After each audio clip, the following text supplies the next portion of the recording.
បាទគោរពជំរាបសួរបងប្អូនអរគ្នាថ្ងៃនេះខ្ញុំមកបង្រៀនបងប្អូនពីវិធីធ្វើបង្អែមត្រសក់ស្រស់វិធីធ្វើមានដូចជាត្រសក់ស្រូវ1ផ្លែខ្ទិះដូង540មីលីក្រាមស្ករស300ក្រាមអំបិលកន្លះស្លាបព្រាកាហ្វេទឹកកកដាក់តាមចំណង់ចំណូលចិត្តវិធីធ្វើមានដូចជាដំបូងយកត្រសក់ស្រូវទុំមកពុះយកគ្រាប់ចេញនិងចំណិតឲ្យចិត្តឲ្យបានស្អាតរួចហើយចិត្តវាជាដុំតូចល្មមទុកដោយឡែកសិនទី2ចាក់ខ្ទិះដូងចូលក្នុងឆ្នាំងដាំឲ្យពុះបន្ទាប់មកចាក់ស្ករសនិងអំបិលចូលរួចហើយ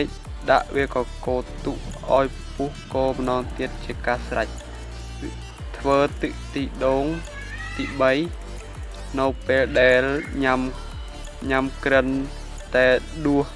ត្រសក់ស្រូវដាក់ចូលក្នុងចានរួចហើយដាក់ទឹកខ្ទិះដូងនិងទឹកកកទៅតាមចំណូលចិត្តអ្នកទាំងអស់គ្នាសូមអរគុណអ្នកគ្នាតាមដានវីដេអូខ្ញុំរហូតដល់ចប់ចុងក្រោយខ្ញុំសូមបងប្អូនជួយចុច like និង subscribe ខ្ញុំមួយផងដើម្បីទទួលបានវីដេអូ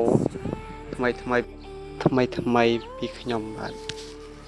សូមអរគុណបងប្អូនអរគ្នា